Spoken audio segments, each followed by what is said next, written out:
নমস্কার বন্ধুরা, আমি রাজন রবিদাস হেয়ার ওয়ার্ল্ডের পক্ষ থেকে আপনাদের সবাইকে প্রীতি শুভেচ্ছা অভিনন্দন। আপনার ওয়াশিং মেশিনে কি পানি লাগাতার ড্রামে ঢুকছে কিন্তু থামছে না, আর একই সাথে ড্রেন পাইপ দিয়ে পানি বের হয়ে যাচ্ছে?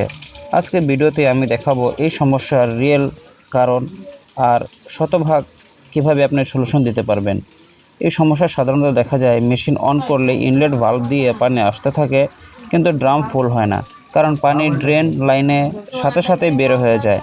ফলে পানি নষ্ট হয়, বিল বাড়ে, আর ওয়াশ ঠিকমতো হয় না, আর সময় অপচয় হয়।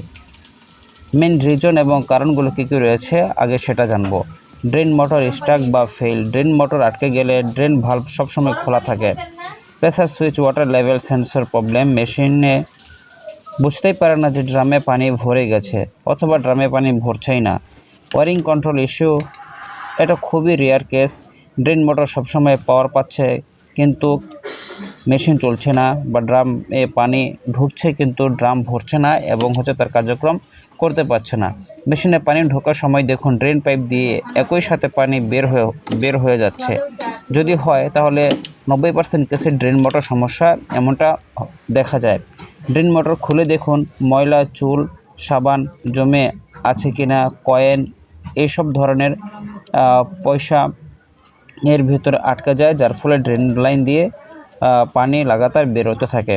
তো ড্রেন মোটর পরিষ্কার করুন, কাজ না করলে ড্রেন মোটর রিপ্লেস করুন।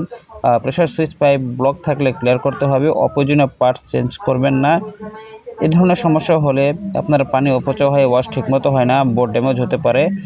সেজন্য যে আপনাকে সর্বপ্রথমে কী করতে হবে, সর্বপ্রথমে আপনাকে দেখতে হবে এই যে ড্রেন মোটর রয়েছে, ড্রেন মোটর ভালোভাবে কাজ করছে কিনা। আর এই যে গিয়ার বক্সটি দেখতে পাচ্ছেন, এই গিয়ার বক্স ক্লাচ ফেসে রয়েছে কিনা। যদি এই গিয়ার বক্সের ক্লাচ ফেসে থাকার কারণ হচ্ছে ড্রেন মোটর।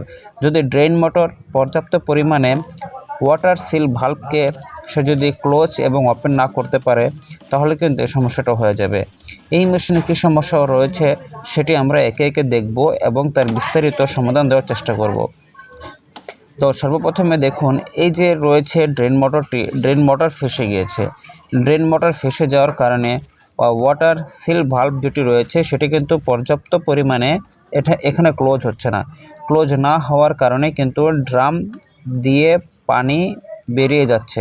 এর ভেতরে যে স্প্রিংটা দেখতে পাচ্ছেন, এই স্প্রিংটি হচ্ছে যে ড্রেন মোটর যখন স্পিন হয়, যখন ওয়াশিং মেশিন স্পিন প্রোগ্রামে চলে, এই ড্রেন মোটরটি কিন্তু এই ক্লাচের মাধ্যমে স্প্রিংটাকে টেনে নিয়ে ড্রেন হোলটাকে কিন্তু এটা সম্প্রসারণ করে, এটাকে ওপেন করে দেয়। তখনই কিন্তু স্পিনের সময় এই ওয়াশিং মেশিনের পানিগুলো এই ড্রেন পাইপ দিয়ে বেরিয়ে আসে এবং স্পিন হওয়া শুরু করে। কিন্তু যখন আপনি দেখবেন যে এই সিল ভাল্বটি ওপেন হয়ে থাকে, তার মানে ক্লাচ গিয়ার বক্সকে ছেড়ে দিয়েছে। যখনই আপনি স্পিন করতে যাবেন, ওয়াশিং মেশিন স্পিন প্রক্রিয়াটি তার শুরু করে দিবে, যার কারণে কিন্তু মেশিন বুঝতেই পারে না যে এখানে পানি ঢুকছে এবং সাথে সাথে বেরিয়ে যাচ্ছে। তো এটাকে ঠিক করার জন্য সর্বপ্রথমে আপনাকে দেখতে হবে, এই যে আমি রাবার সিল ভাল্বটি খুলেছি, এখানে অনেক সময় সুতো, ময়লা, এখানে কয়েন, পয়সা ইত্যাদি ধরনের এখানে অবজেক্ট এসে জমা হয়, যার কারণে কিন্তু পানি লিকেজ করে। আরেকটু বিষয়, এখানে যদি ময়লা এসে আটকে যায় তাহলে কিন্তু ময়লার কারণে কিন্তু এখান থেকে প্রচুর পরিমাণে পানি লিক করবে। যেহেতু এই ওয়াটার সিল ভালভে কোনো ধরনের সমস্যা নেই, এখন আমি এটাকে লাগিয়ে দেওয়ার পরে এই যে ড্রেন মোটরটি দেখতে পাচ্ছেন, এই ড্রেন মোটর কিন্তু ফেসে গিয়েছে। আমাকে এই ড্রেন মোটরটি ঠিক করতে হবে। ড্রেন মোটর কিন্তু ভালো রয়েছে কিন্তু ফেসে গিয়েছে। তো এই ফেসে যাওয়াকে ঠিক করে পুনরায় এটাকে প্রতিস্থাপন করতে হবে, তাহলে কিন্তু ওয়াশিং মেশিনটি তার পুনরায় যে প্রথম সার্ভিসটি দিচ্ছিল সেই সার্ভিস কিন্তু দেওয়া শুরু করবে। তো বন্ধুরা দেখতে পাচ্ছেন আমি কিন্তু এটাকে এখন লাগাচ্ছি, লাগানোর পরে এটাকে আবার খুলবো যে এটা পুরোপুরি ফিট হচ্ছে কি না। দেখুন এই যে ক্লাসটি রয়েছে, এই ক্লাসের কাজ যখনই স্পিন প্রোগ্রামে যাবে, এটাকে যে টেনে ড্রেন মোটর নিয়ে নেবে, আর যখন স্পিন হবে না তখন অটোমেটিক্যালি এটা পাওয়ার বন্ধ করার সাথে সাথে, স্টপ ওয়াচ করার সাথে সাথে কিন্তু সিল ভাল্বটি এখানে ড্রেন হোলটাকে বন্ধ করে দিবে। তো এই যে দেখতে পাচ্ছেন সিস্টেমটি পুরোটা এভাবে কাজ করে। তো এই যে দেখতে পাচ্ছেন এই অংশটি কিন্তু এখানে বর্ধিত অংশ রয়েছে, এটা কিন্তু কোনোভাবেই এটা সিল হচ্ছে না। তো এই যে দেখুন আমি যে আঙুল দিয়ে ধরে রেখেছি এই অংশটি কিন্তু কোনোভাবেই এখানে পুরোটা সিল হচ্ছে না। তো এটাতে সমস্যা রয়েছে, সেজন্য আমাকে ড্রেন মোটর খুলতে হবে। ড্রেন মোটর খুলে এটাকে আমাকে পুনরায় প্রতিস্থাপন করতে হবে। তো এই যে ড্রেন মোটরের যে স্প্রিংটি দেখতে পাচ্ছেন, যেটা হচ্ছে যে মোটর চলার সময় এই ক্লাচটাকে টেনে ধরে রাখে আবার ছেড়ে দেয়। এই যে তার দেখতে পাচ্ছেন, সরু একটি তার দেখতে পাচ্ছেন, এটি কিন্তু সঠিকভাবে কাজ করছিল না করার কারণে কিন্তু এই ধরনের সমস্যাটি হয়েছিল। তো এখন আমি এই যে ড্রেন মোটরটি আটকে গিয়েছিল, স্টাক জ্যাম হয়ে গিয়েছিল, সেটাকে আমি ঠিক করে ফেলেছি।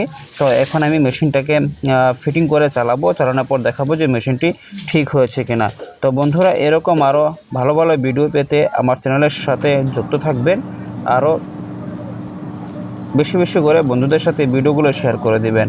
তো বন্ধুরা, যদি চ্যানেলটি ভালো লেগে থাকে অবশ্যই লাইক কমেন্ট শেয়ার করে আমার সঙ্গেই থাকবেন।